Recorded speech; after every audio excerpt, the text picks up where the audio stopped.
welcome to an all coronavirus episode of La Ventanita. I am your recently boosted and feverish host, Carlos Frias, the Miami Herald food editor, joined by my still testing positive co-host, Amy Reyes. Super spreader and patient zero of the Kendall variant, Amy Reyes.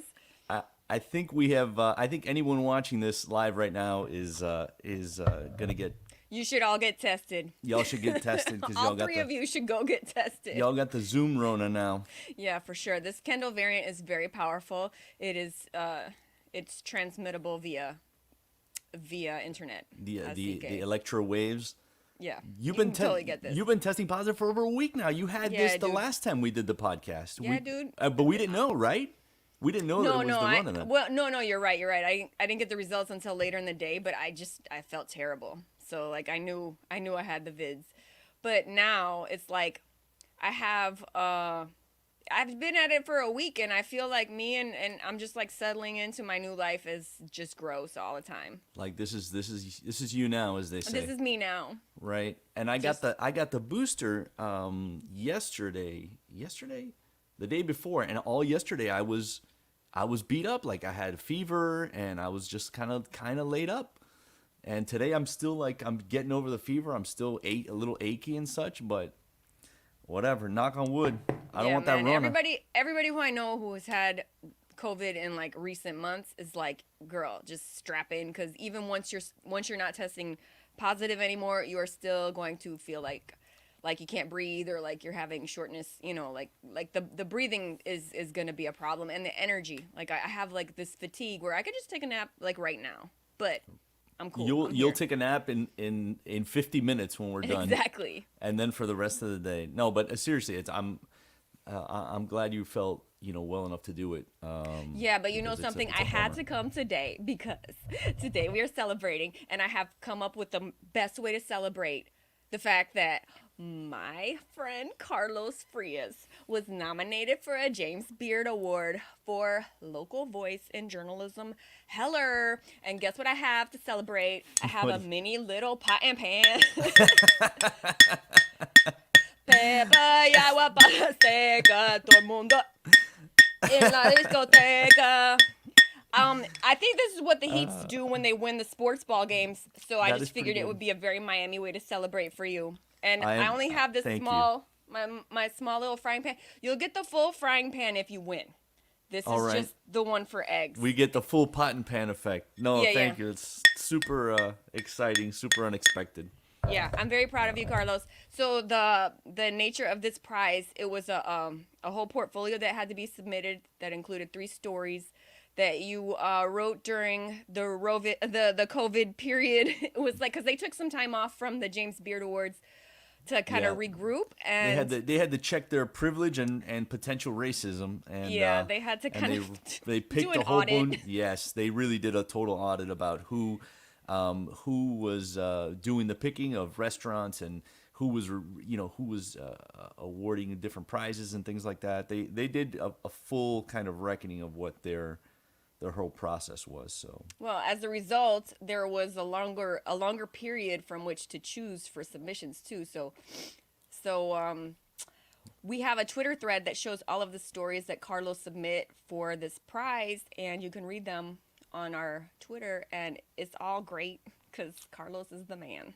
Well, let me tell you, it was really special because, I mean, obviously having won one already, a couple years go by, and then you think, it's a little bit of imposter syndrome. Like, was that a fluke? Was that a one-time thing? And like, did someone throw a bone down here to Miami? And I don't know.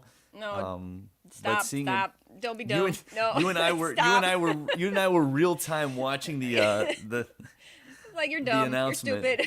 And I was laughing. I was like, oh my God, this is really happening. And I was like, yeah, you scrub. Of course you're getting dummy. Nominated. Of course, big dummy. Dork. Stupid.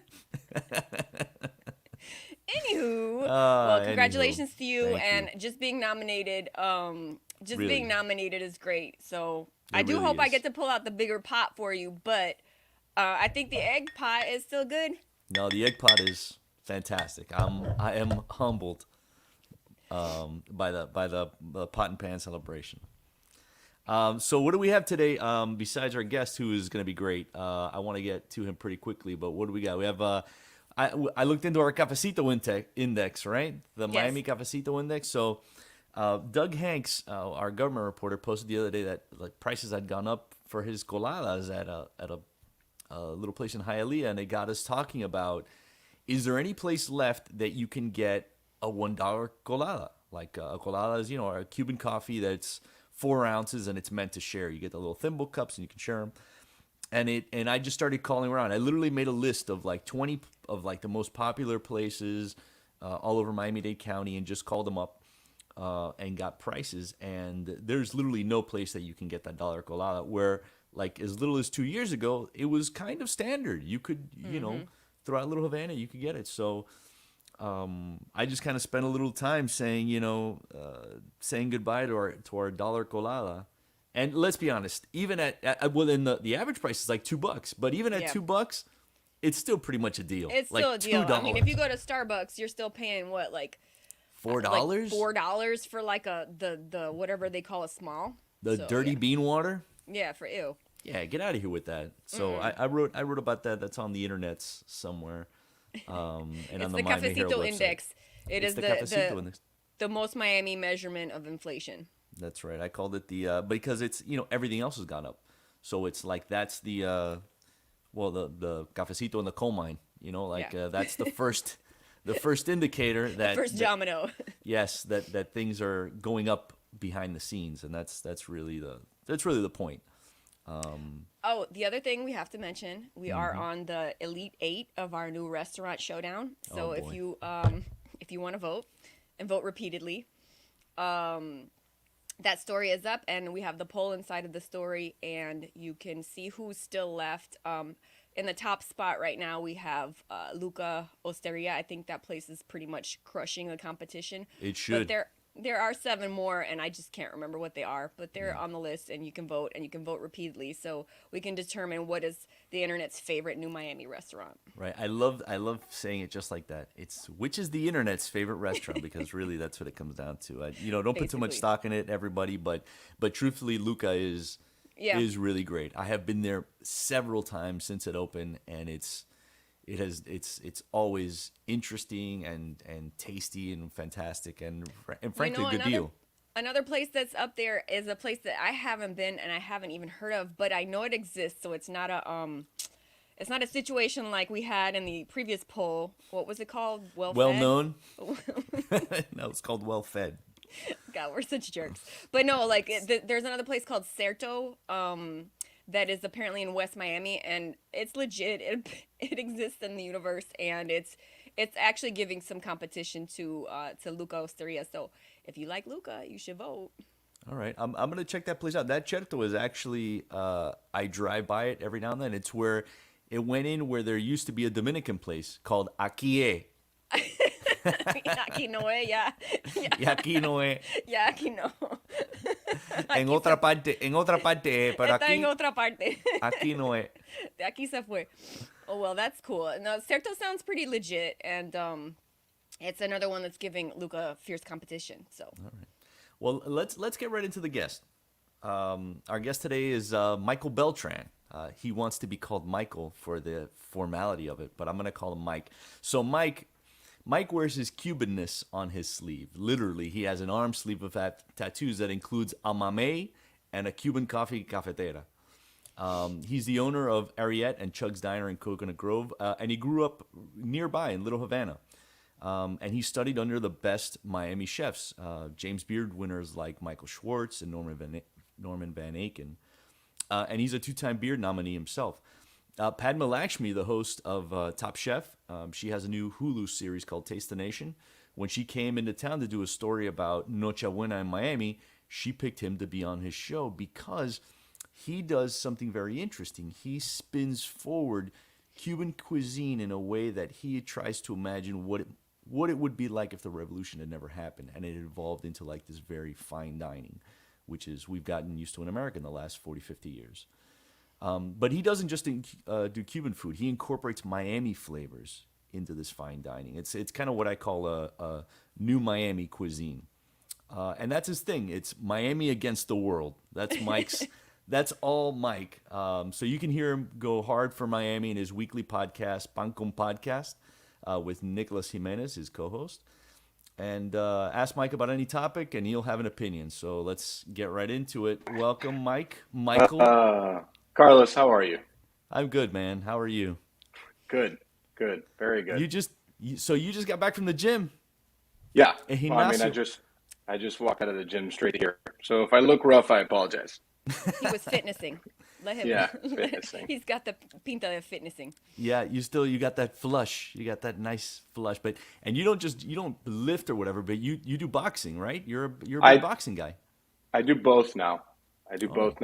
I just boxed for 2.5 years to trim down, and then I incorporated weightlifting probably about a year ago. Yeah. Now this is significant because this isn't just like, oh, I stay healthy. You lost over 100 pounds, if I'm not mistaken. Yeah, I lost 165 pounds. 160. You lost an Olsen twin or two. Yeah. You lost two Olsen twins. twins. Two Olsen twins. Yes. Yeah. Mike, that's incredible. I didn't know that number That's was a pregnant that big. Amy. He lost a pregnant Amy. Wow. Yeah. It was necessary.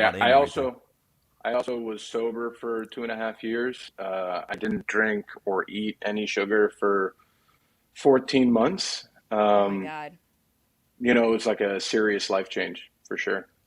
Mike, you were in high school. You were a defensive lineman, right? You were Yeah. So I mean, like you played football, so your whole career, everything rewarded you for being a big guy. But now you're cooking.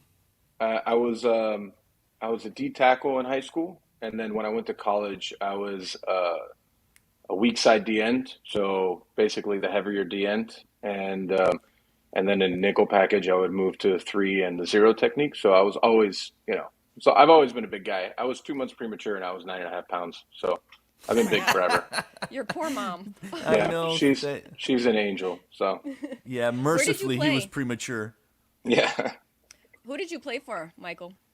Locally, I went to Columbus High School, the best high school in Dade County, and then I played at a small Division III school called Averett University, where my freshman year was the 4th year of the actual program, and then my senior year we won the conference.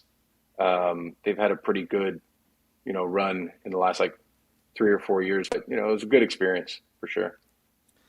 Mike, why boxing? What made you get into boxing? Yeah, I was because like that whole idea of deciding that like you need to do something. Like what happened that you decided that you said that you had to change my life, and how did boxing work into that? Well, I mean, boxing is it's really the opportunity that you spend about 90 minutes, and the only thing you could worry about is not getting punched in the face. Mm-hmm. So it forces you to mentally disconnect from like everything in the world and really just work on yourself. And boxing, it is incredibly physical. There's a lot of mental when it comes to boxing too. And it's like, there's a lot of strategy. There's a lot of, personal style. And boxing it takes decades to become a good boxer,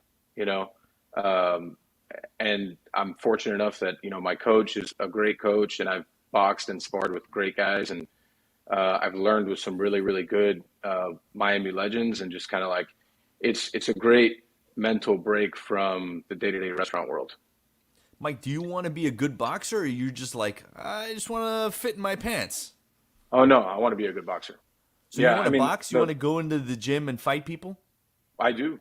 Yeah, I spar probably once every 2 weeks. I used to before.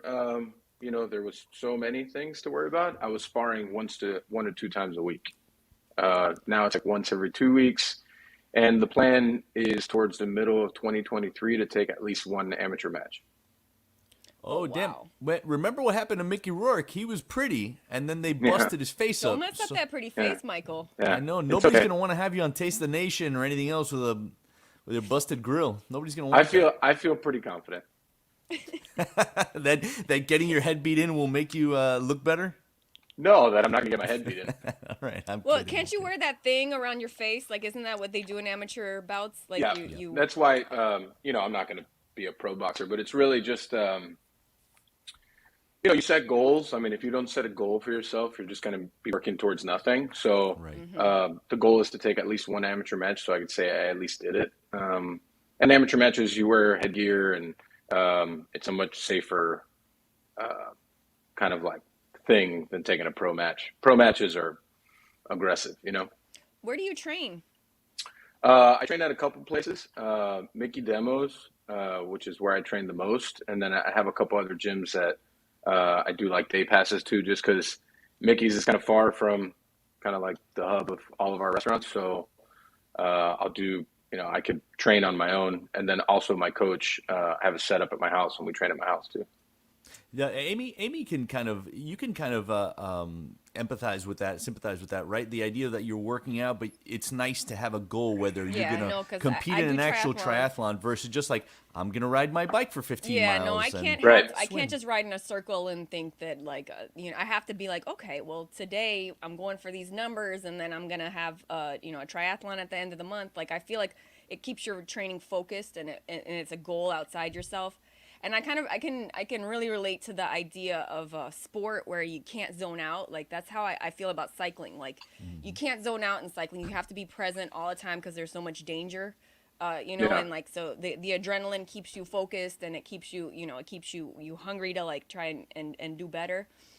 So it's like you have to have something to work towards and you also have something that like keeps you super hyper focused, because if not, like you're just I going mean, around in a circle. competition is key in any like part of Right. life. I mean, competition only breeds greatness, right? Like, I mean, and when you're competing, you're trying to be better, and you're trying to be better because you don't want to lose. So, I mean, that's why competing to me has always been, since I was like 14 years old when I stepped on a football field, like that was pretty much something that was just, it's been part of my life ever since.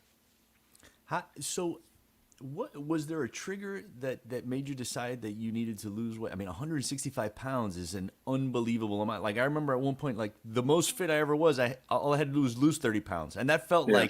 like that changed my Insurmountable. body.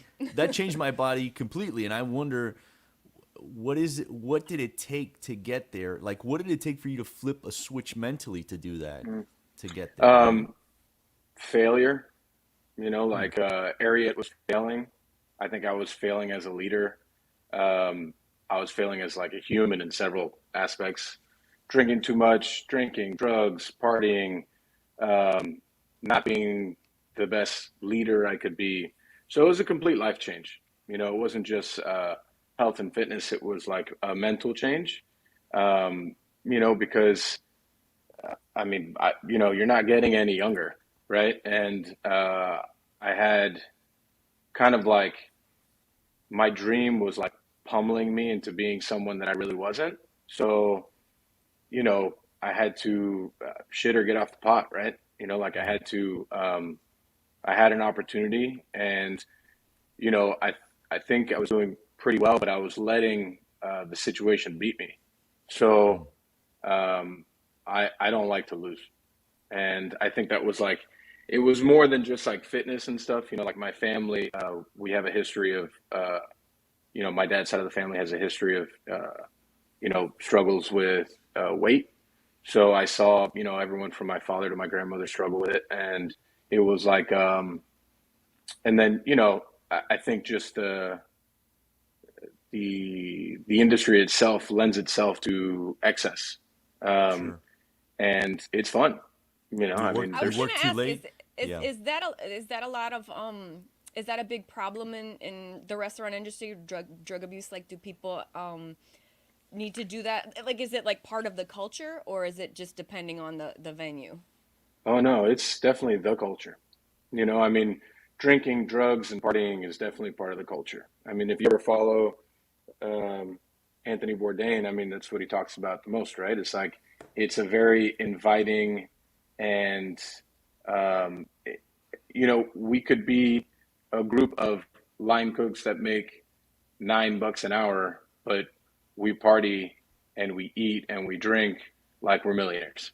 And for some people that come from all different walks of life, It's very like, um, what's the word? It's just intoxicating, and you love that feeling. And then on top of that, like, you have this group of humans that you become so like intertwined with, and you just spend so much time with them, and then you party, and then you just come right back to work and you do it all over again. And like, there is a small sliver of beauty in that too, because you're creating like this really interesting subculture of a family. But at the same time, it becomes very toxic. Yeah. And I'm not immune to it. There's still large parts of me that very much enjoy having a good time. But I think now it's very different than it used to be. So That's what your that's happened when you decided that you were going to make changes? What happened within that subculture? Did people come with you for that journey, or were they like, "What are you doing? We want to party, or we want to eat this, or we want to drink this"? Like, It was it a supportive environment when you decided to make a change? it didn't really. I mean, yeah, there was plenty of support, but also like it didn't matter because I was the boss. You set the tone. Right. As the boss, you set the tone, and you set the tone of the culture across the board. And obviously,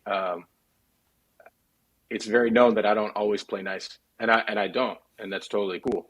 Um, but there's always a purpose behind it. There's always like there's a lot of tough love, and there's a lot of like I tell people the truth all the time, and I had to tell myself the truth first to be able to hold myself accountable to do that. And yeah, sure, like some people didn't love it, and that's okay. so you make this life change, and I feel like it was reflected in everything you did. Like it Yeah. shows up.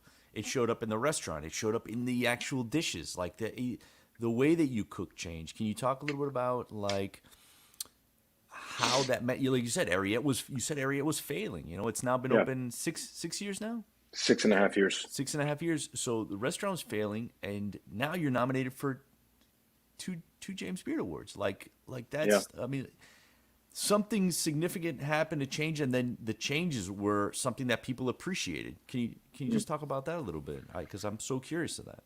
Well, I think also like in the mental change, like mentally as a chef, there's a lot of like insecurity and vulnerability when it Mm. comes to food. And this is why I have such visceral reactions to so many things, because I think we're usually used as like a punching bag for so many other people.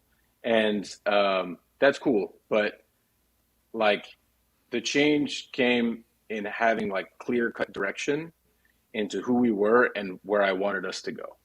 And that's uncomfortable for a lot of people. Like that's your standards get raised, your standards for yourself get raised, the standards for the restaurant get raised. And I don't ever think Ariat was bad. I thought that it was still very good. But it had much more of like a neighborhoody vibe. And I think we were a little more apologetic, as to now we're a little more unapologetic for who we were or who we are.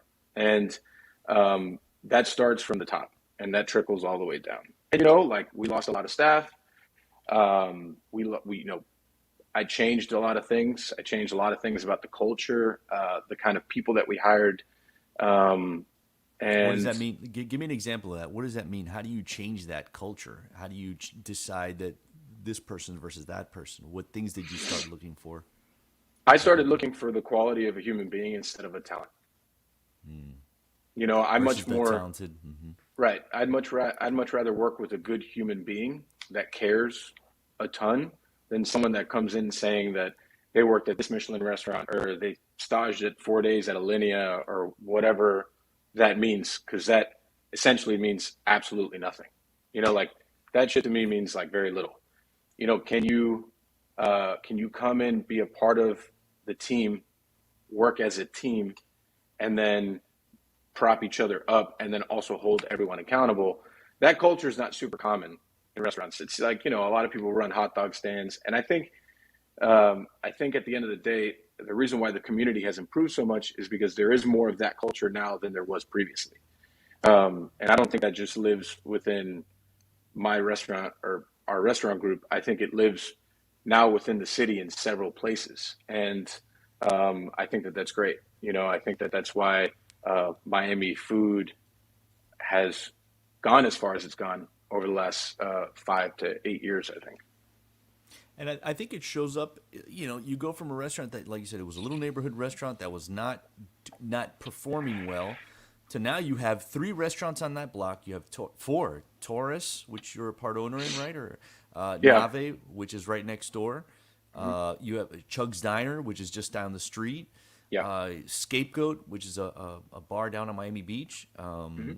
And you just took over the Mighty, which is now Yes. going to be called the Gibson Room. Correct. So I mean, like, it's like you changed your life, and everything seemed to flow in that direction. Like everything took off for you from that change. Like a change in mindset.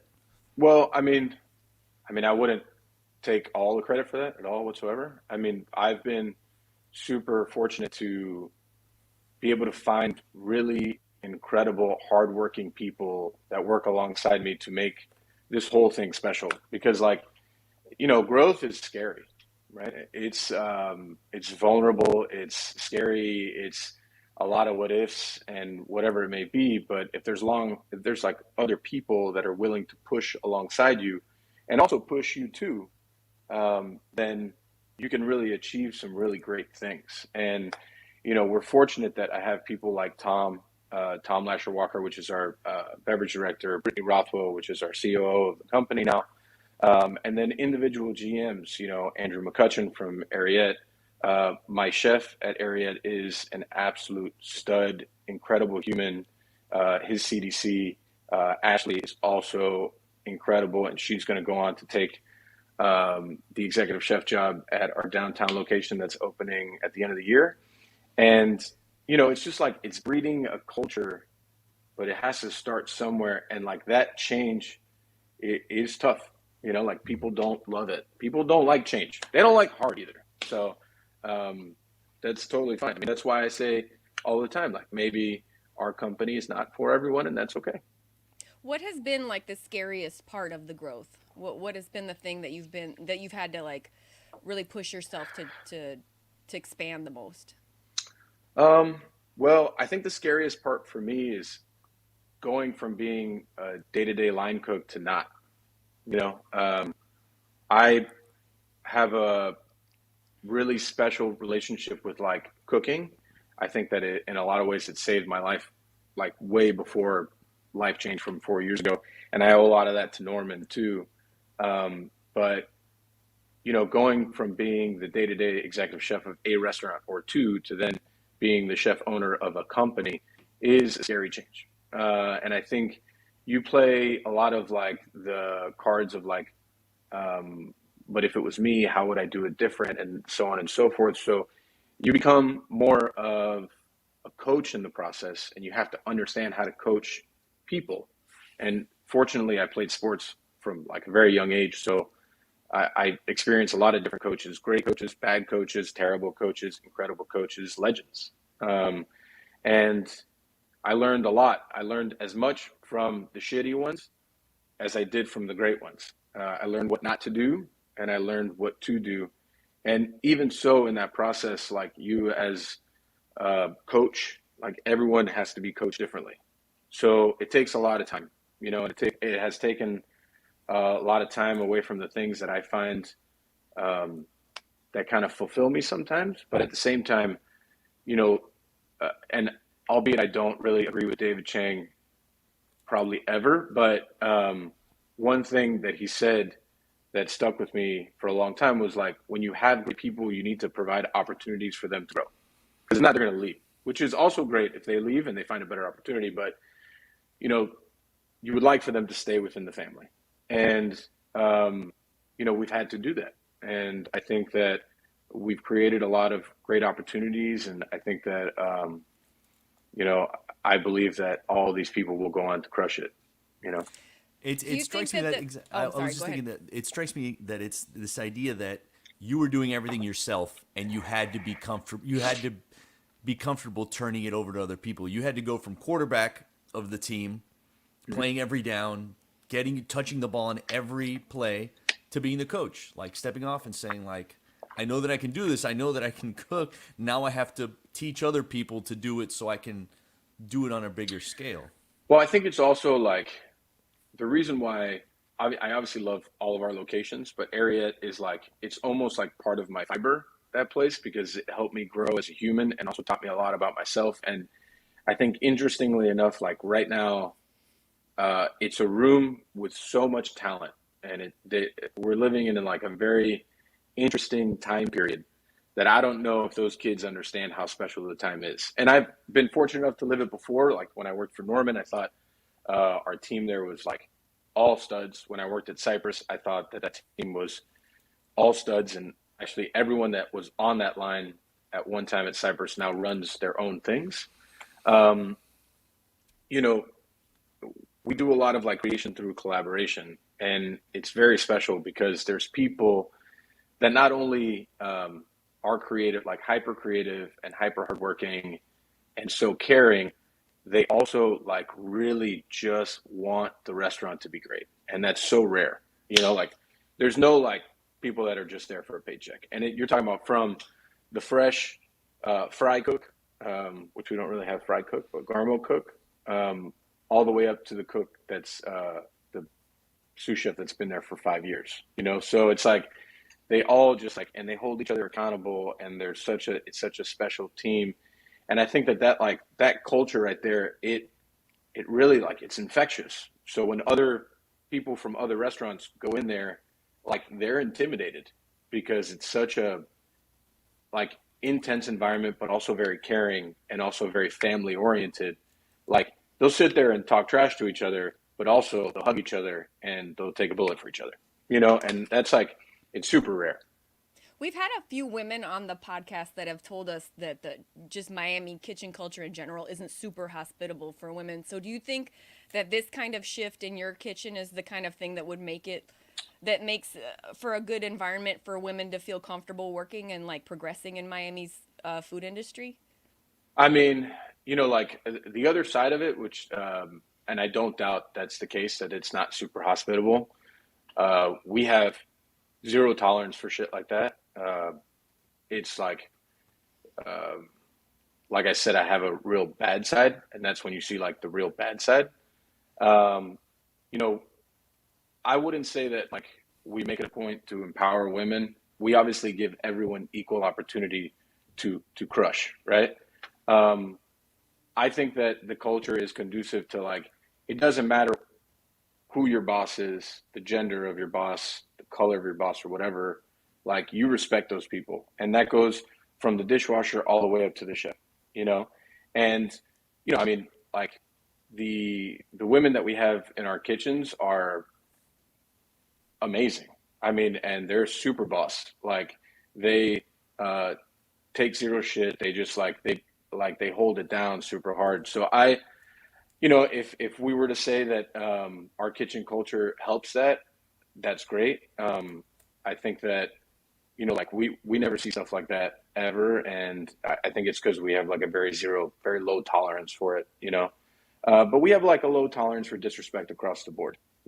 And um, for us, we took on that TK mentality, which is like we call everyone from the dishwasher to the busboy, we call them all chef because it's a sign of respect, you know, and we try to keep that across the board. So I think implementing things like that from the very baseline of stuff changes kind of like the mindset, and I hope I hope it does make a change, and I hope it does feel like there's a change there. You know what I mean? So you get to the point. No, I mean, you get to the point that your restaurants take this shift, and people start to notice. Like you said, you get a couple James Beard nominations. Padma Lakshmi, who's the host of Top Chef, and she has this really great series that it won all kinds of awards the first year it did it. Taste the Nation. She did like a holiday episode, and she wanted to do a focus on Noche Buena in Miami. And she did a couple places that like she roasted a pig with Mica Leon from Caja Caliente. And she talked to me a little bit. We sat at La Ventanita and we had coffee and we talked about like the history of Miami and Cubans. But she went to your restaurant for something different. You make a Noche Buena on a plate. And Yeah. you spun forward this idea of like using these flavors that are similar, that are familiar to us in a way that's very specifically fine dining. And one thing that always stood out to me was that you try to imagine what if Cuban cuisine had been allowed to evolve naturally without a Cuban revolution, and it had been influenced by, like you said, TK, the Thomas Kellers of the world, and let it fine dining take a hold of that. I think that yours is the closest thing that I've ever seen to like what that cuisine would be. Sure. So tell me about that a little bit. I mean, sitting with Padma, and like she came back the next day, like after they Yeah. shot, she came back and just had dinner, which is pretty Yeah. cool. She was great. Her team was great. I'll be totally frank about that show. First of all, I love that show. I don't watch a lot of food TV at all. There was a point that we almost didn't do the show. And the only reason I bring it up is because it's to double down on what you're saying. So when we were in like the production planning, I don't know what it's called for the show, they asked me what I wanted to cook. And before I could get it out, they said, well, we would really love for you to make a Cuban sandwich. and I laughed and I was like, no, that's just not going to happen. And they're like, well, why not? I'm like, well, look, I haven't worked for 17 years, and I don't think that our culture has progressed as much as it has in this dining room for me to give you a Cuban sandwich. And I think that goes to show a lot of like, you have to really like stand by what you want to make a change for in order to have that scary moment. Like, really, I want to do the show. Like, it's cool, right? Like, I think she's amazing. And I think the premise of the show is great. But at the same time, I'm totally cool walking away from it if you think that I'm going to dumb down like all the stuff that we've done. And I think like as much as Cuban culture has endured, for us to do a Cuban sandwich. So compare. Okay, Cuban sandwich. I could make one in my kitchen right now in about Right. 5 minutes. Right Sure. now, explain to me with all the French terminology what you made. And So, Amy, if you talk about sports, all those sports terms go right over her head. These are going to go over her head too, and maybe some people also, but the food people in the audience, It's tell okay. us what You can tell us nerd what you out. made. I'll deal with it. Some of them go over my head too. I got to Google like, what is a Ariete? So like, so what did you make? They said Cuban so, sandwich, and you made. so we wanted to do like, I've had this incredible goal of like recreating the feeling, not just the flavor, but like the feeling that Noche Buena gives you like on one plate. And it's probably been like the most, like it has dodged me, like this whole, like it just eludes me, the whole thing. Like there's such a, like obviously we eat pork all the time and rice and beans and yuca and mojo and all that stuff. But the feeling of Noche Buena and eating with your family, the smell in the air, all of that, like how do you recreate that on one dish? And I think I've tried this dish like 4 or 5 different times, right? 4 or 5 different tasting menus, different events or whatever. And I think that was actually our best rendition of that dish. So we took porcelet, which is a baby pig. It's all milk fed. So it's like very creamy. The meat is super creamy. The skin is not super tough. And we did porchetta out of it. We did this cured and then rouladed porchetta that we sous vide for 36 hours. And then we took pig's feet and head, and we cooked all that down, and we made essentially like a nose to tail head cheese out of it. And then we turned that into Amy's making a face. Head cheese, by the way, is not cheese. It's like a sausage, like right. closest to a Yes. sausage. All right, go. Thanks. Continue. So, Continue. and then we wrapped that in cabbage, and we made a pithivier, which a pithivier is almost like the French version of a pastelito, which is why we thought it like totally made sense. And then we took local baby onions. We charred them. We made these little like petals out of them, and then we did a mojo with black tea, I think it was.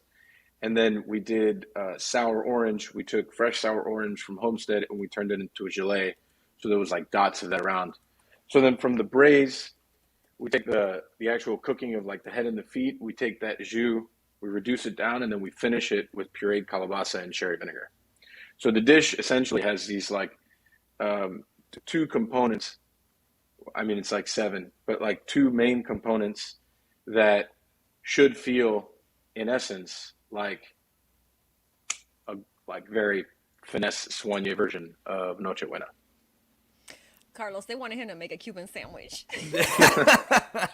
Like that man just They're like, explained. "Did you make us a Cuban sandwich?" And he was like, "No." No, that man just explained 3 different French culinary terms, and they were like, "Can you put some ham on this He bread?" like turned the pig's please?" feet and the head into like some kind of special juice thing, and he like poured it on some stuff, and they wanted him to make a Cuban sandwich. Right. And the listen, thing I is- don't think, and I don't want to like, I'm not trash talking them at all whatsoever. Like, No, no, I no. have, Oh, I get it. I get have it. like the utmost respect for her and that entire show.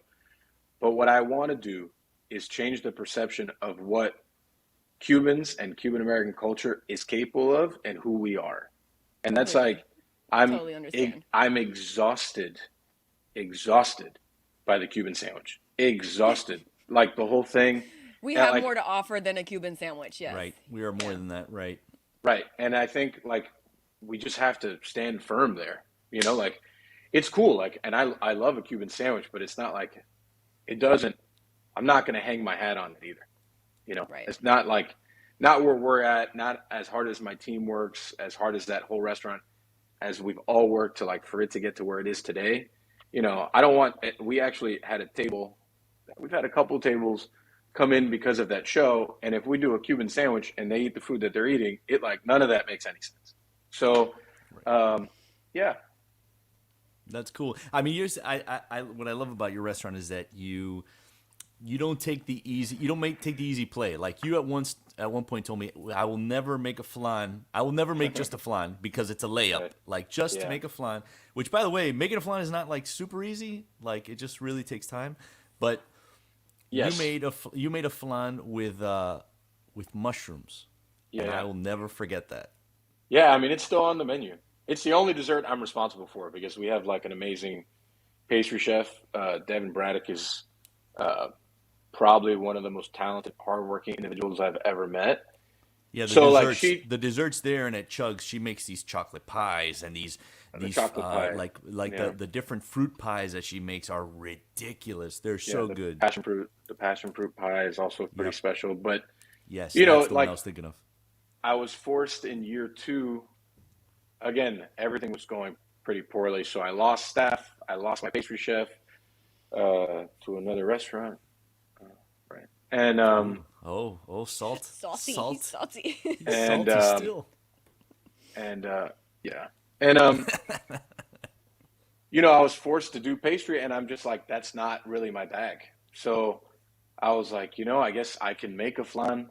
And then I had this a great friend, Vivian. She lives on the West Coast, but we went to school together. And she was going to be here for a few months visiting her family. So she came and she helped me like develop these recipes. And when I had visited the West Coast like years before, like 5 or 6 years before that, I was introduced to candy cap mushrooms, which, you know, I mean, it's a mushroom, but they smell and taste like maple syrup. And they're super rare and super hard to come by. But I had a bag of them. And I was like, I saw a bunch of recipes for like candy cap mushroom ice cream. And I was like, well, this could work, you know? And I don't know why it gave me vibe of like after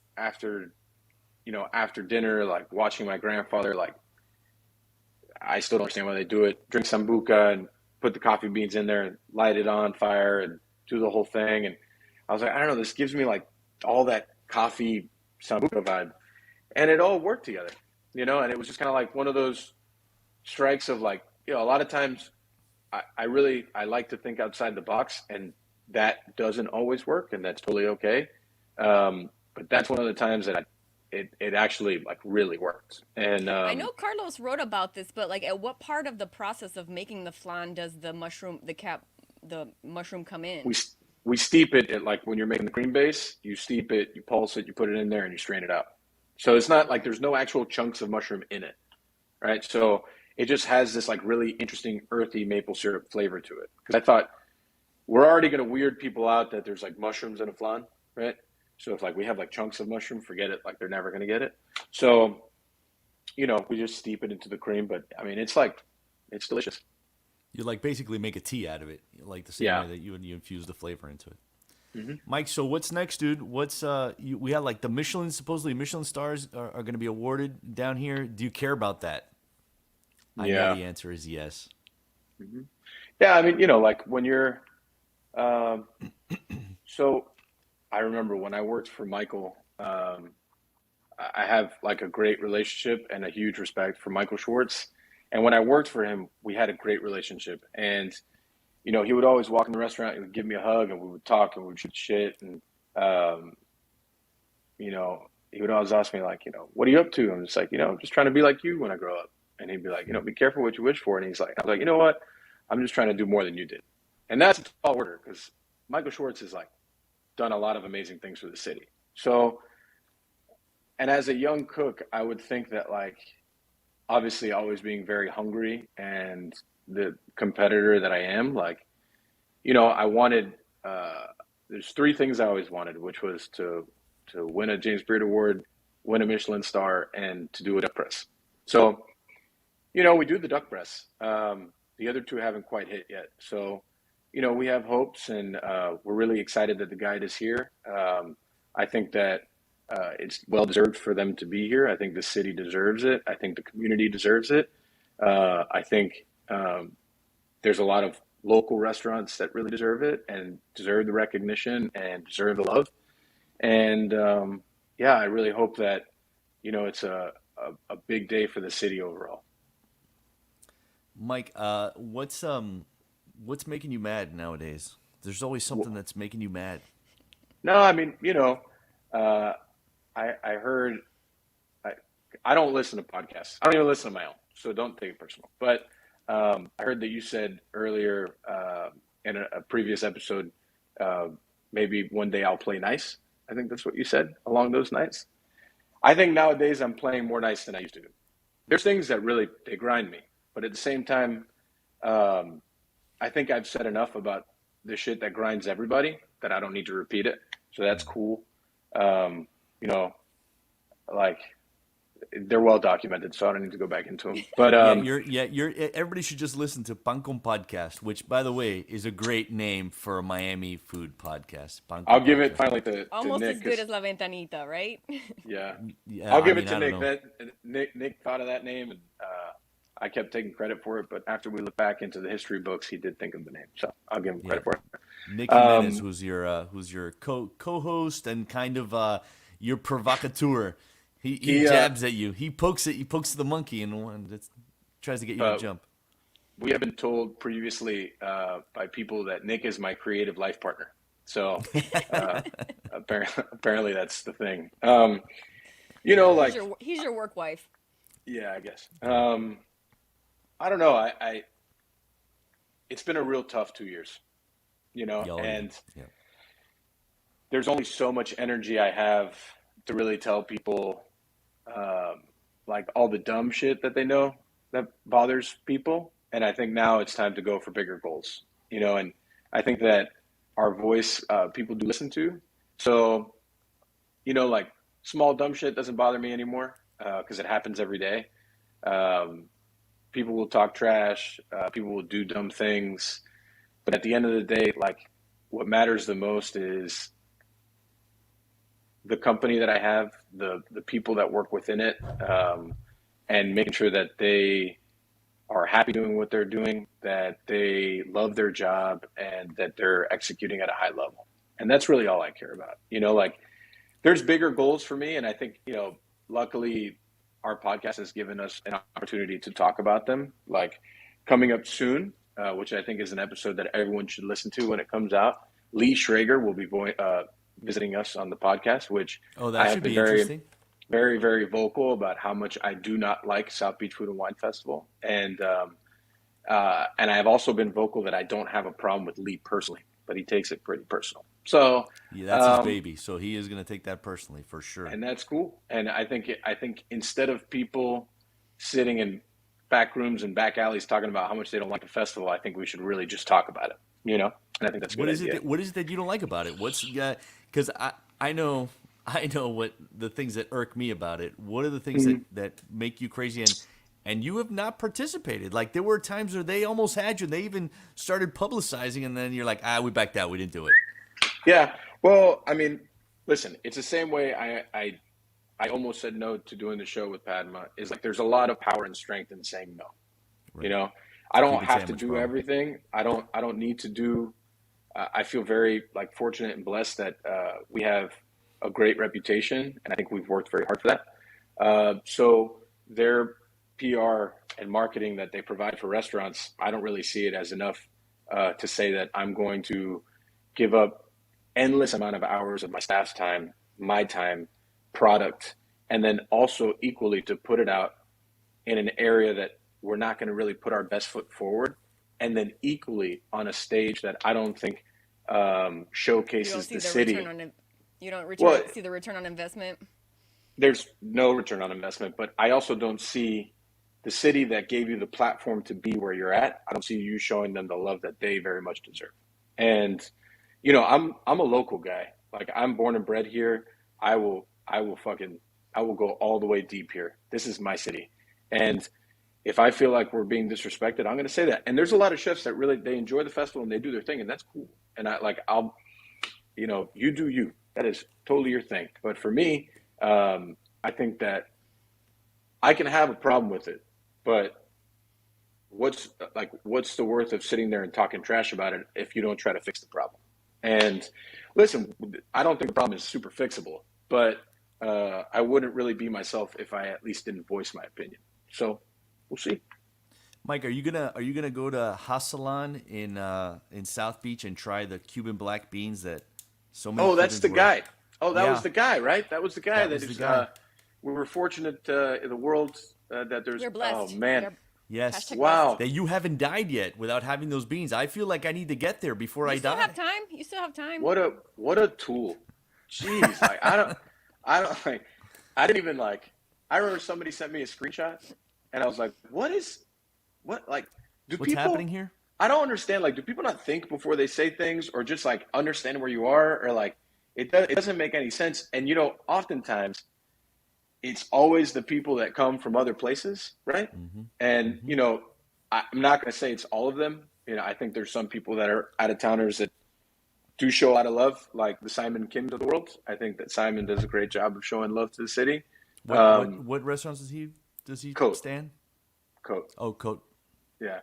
Um, but like, I don't know. It's just like read the room, man. Like it's probably a Mm-hmm. bad thing to say. I don't know, Mm-hmm. but Yep. yeah, I forgot about that guy totally. Like that's how insignificant he is to me. Like he Right. just doesn't even matter, right? Yep.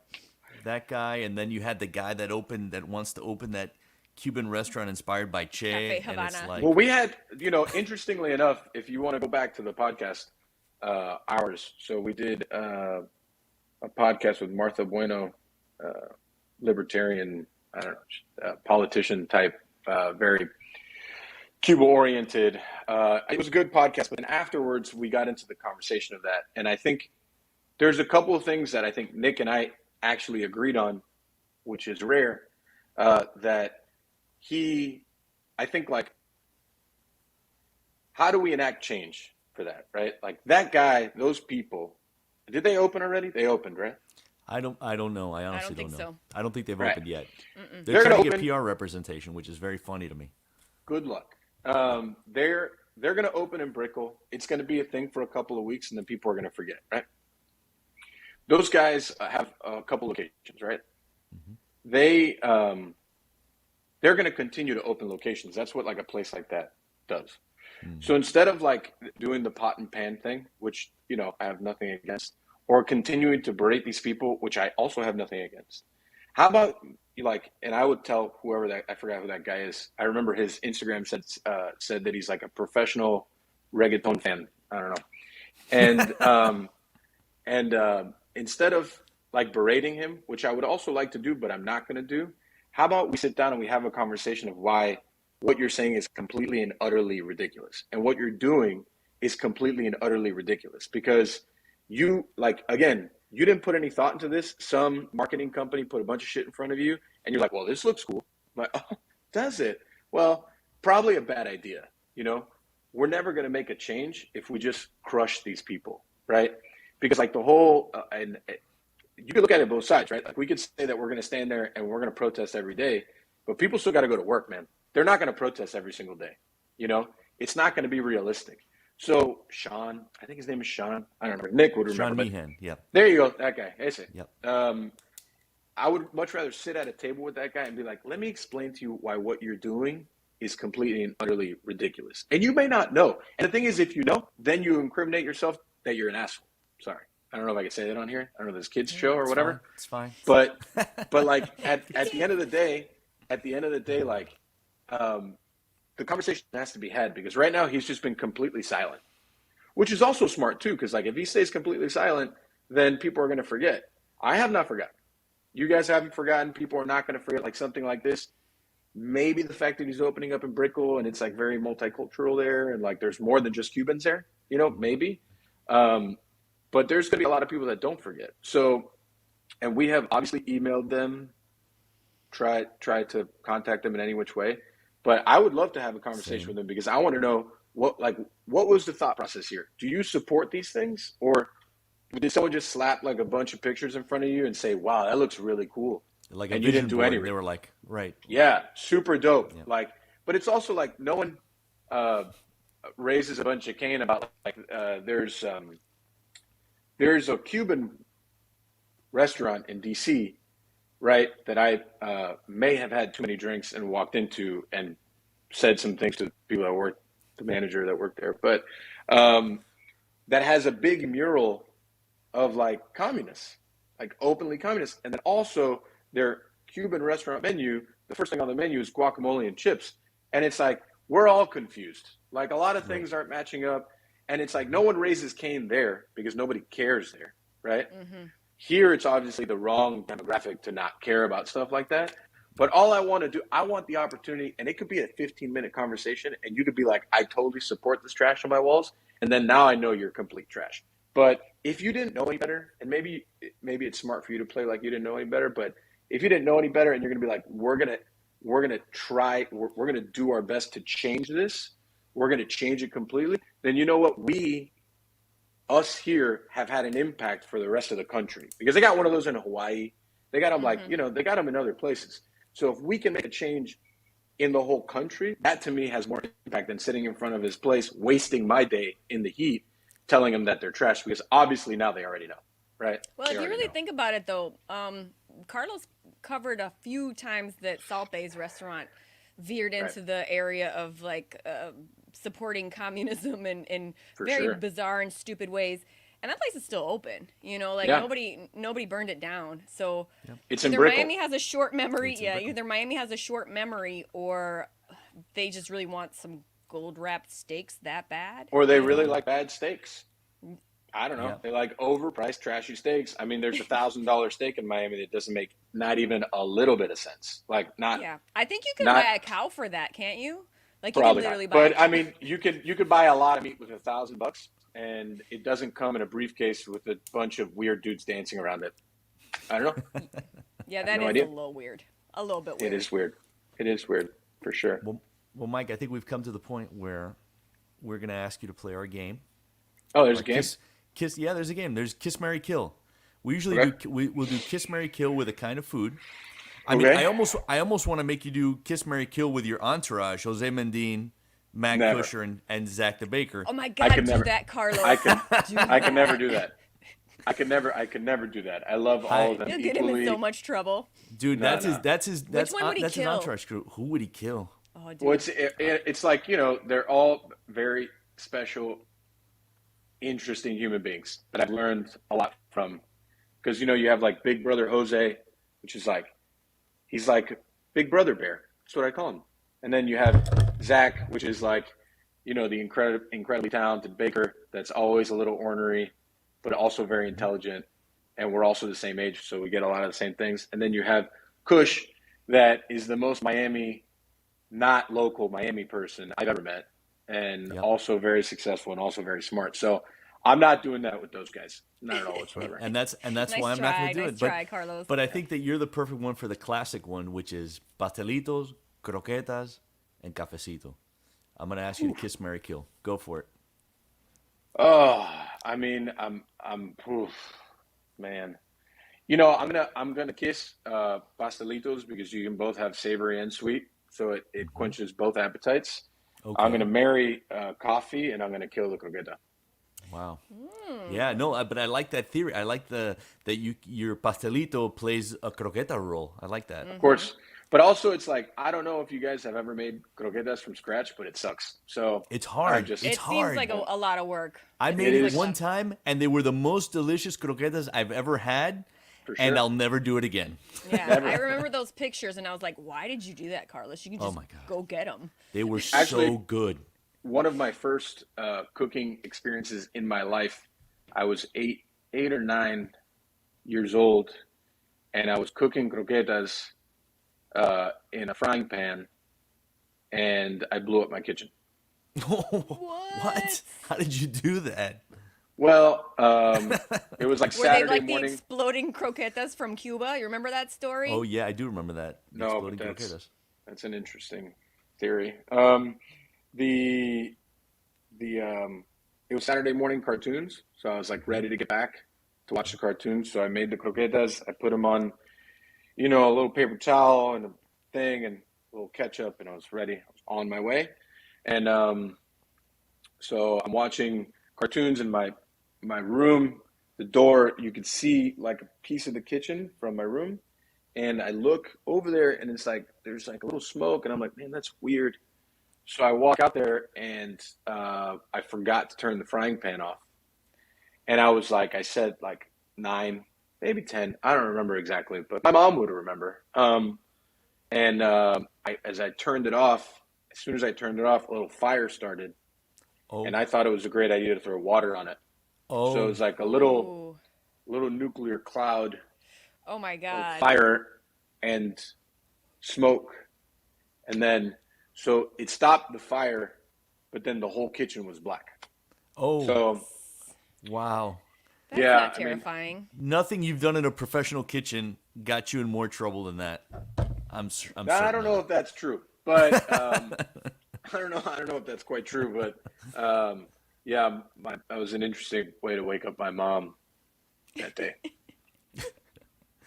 Well, Mike Beltran, thank you for making the time. Michael Beltran, Yeah, Michael, rep, right? rapper My of mom would say Miami. it's Michael, right? My mom would say it's Michael. So thank you guys so much for having me. It was a Yeah, pleasure. man. Rapper of Miami, Thank you. killer of croquetas, Go hit burner the of showers kitchens. now. Go hit the showers. Yeah. All right, Yeah, you guys. smell. Get out of here. Thanks. Peace.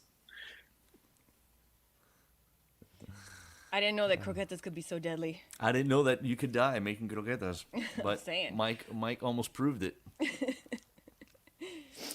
Well, Amy, All right, well, I'm just going to go bang my pot some more to celebrate my friend Carlos. All right, so wait, tell me when do we find out about these James Beard Awards? Okay, so June 11th in Chicago. I'm actually going to make that trip because I like Chicago. My nephew just moved there, and I'm going to make it a little vacation. Honestly, it doesn't even matter if I win. I'm really glad just to be going, and I'm going to have a good time. So June 11th will be the day, and we'll know. All right. We'll know. Okay, well, I guess that's a show, Carlos. That is a show, Amy. We'll go back to our COVID bubbles. Yes, we're just going to go back to bed now. And all 3 of the people who are viewing, you should all get tested. Yeah, Immediately. everybody. Peace out. Bye.